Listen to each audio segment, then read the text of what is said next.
Hey everyone! So today I'm going to be making another dried flower wreath, this time using all of these dried hydrangeas you see here in front of me. Now I think most of them I collected from last year's garden, but there might be a few flower heads that were from 2 years ago. There's really a mix of like these pinkish white blooms here, and then some of these green, more blue blossoms. So I think this will be a really pretty look when we're done with it at the end. Now these hydrangeas have gone through a lot for me already. So I think I had them on the fireplace mantle for decor in the fall, and then I put them in the Christmas tree that I decorated with dried flowers for Christmas, obviously. And then now they're going to be in a more permanent place as a wreath.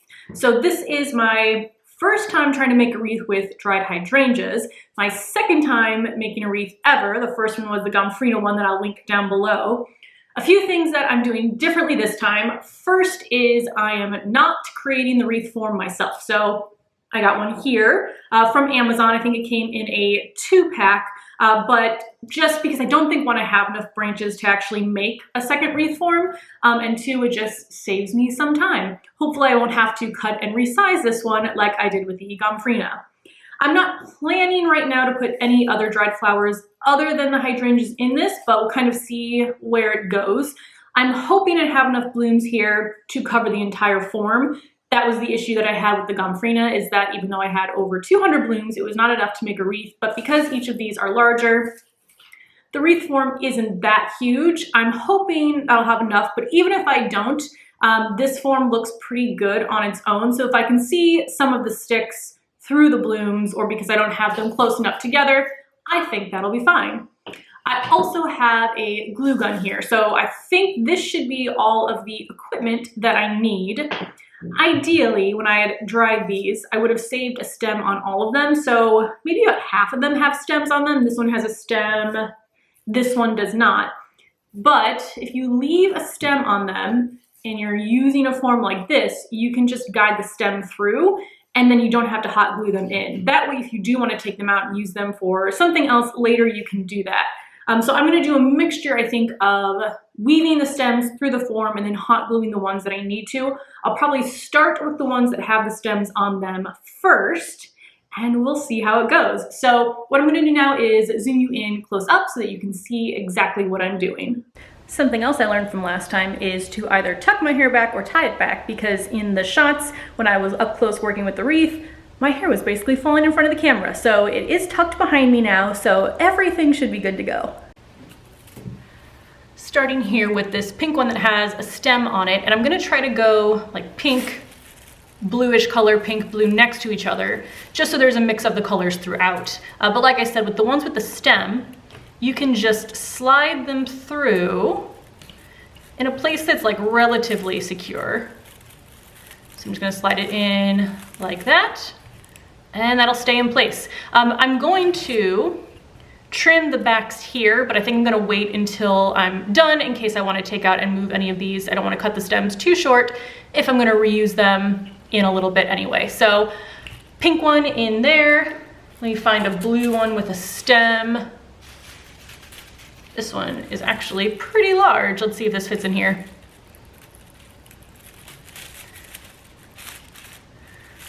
Ooh, I like that, but I feel like that might be too large in comparison with some of the other blooms. Although I do have some larger pink ones in here. You know what? I'm gonna stick with it for now. Keep sticking the ones in with the stem and see how it goes. So I'll speed that process up right now.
Okay, so there were more pink blooms with stems than blue blooms. So what I did is I finished off adding all the ones that I could just stick through, and I did go ahead and trim while I was doing that, which is the opposite of what I said, just because it was making it unbalanced and it's much easier to work with if it's on a flat surface. So now what I'm gonna do is I'm gonna fill in kind of these spaces around here with the blue blooms using my hot glue gun. And I do wish I had left all the stems on because it was so easy and fast just to slide them in the wreath form, but I will keep that in mind for next year. So with this bloom here, I'm just going to put a few drops of hot glue on the side that I'm going to stick to the wreath form. And then I'll go ahead and hold it down in there. And I'm just going to hold it for a few seconds until it's a little bit tacky and stays in place.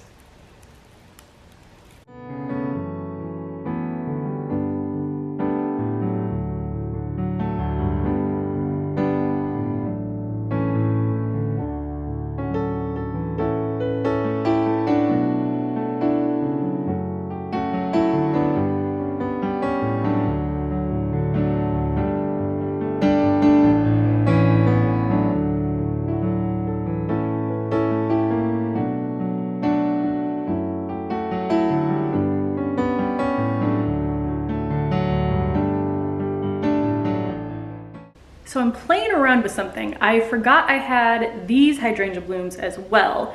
And I think if I like stick them in the side of the wreath, it'll give it even more dimension. Let me show you what I'm talking about.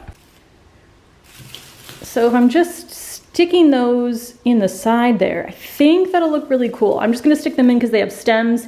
I'll see if I like it. If I do, I'll keep it. If not, I'll pull them right back out.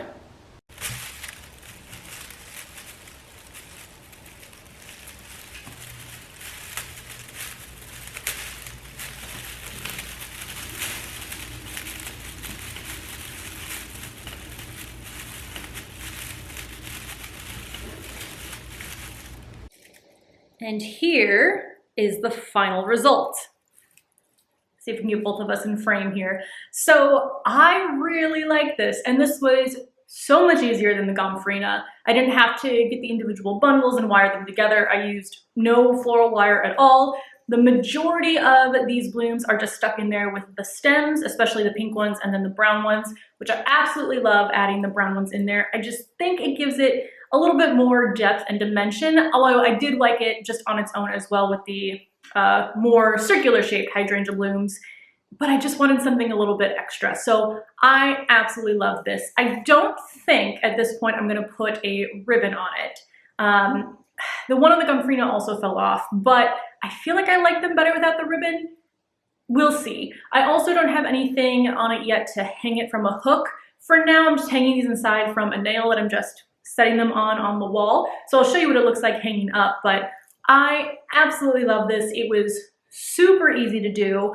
I'm definitely going to make another wreath. Like I said, this wreath form came in a pack of 2, so I have something else that I can make a wreath with. Maybe I'll do like hydrangea blooms and a combination of some other type of flower, but I probably won't do that until next year because I don't have any dried flowers really left to make a whole wreath. So we'll see what happens. But let me show you what this looks like on the wall, and then that'll be it for today. And here she is. I think she looks so good. This isn't gonna be her final hanging place. I think I'm gonna hang her probably on the door to my garden. Inside though, because the moisture outside will definitely ruin any sort of dried flower wreath. It will probably fade in the sun, but I'm okay with that. But for now, she's going to hang out right here. Here is the aftermath of that wreath project. I'm not a tidy DIY person, but I don't think there's quite as much mess as there was with the gomphrena. So a bunch of petals have fallen off as well, and basically petals will fall off anytime I move the wreath. And I still have a few dried hydrangea blooms left. Not sure there's anything else I can think of to do with it now, but I'll save these in case I make another wreath or something else later. So thank you so much for watching. If there are any flowers that you use for wreaths that you think work really well, let me know. I know I'm drawing a lot more gomphrena this year, or growing it to dry. I have straw flowers I'm gonna grow. I'll harvest more hydrangeas, but if there's any type of flower that you think works really well, I'm still buying seeds for my garden, even though I'm quickly running out of room for things to plant. But let me know in the comments below, and thank you so much for watching. I will see you in the next video. Bye.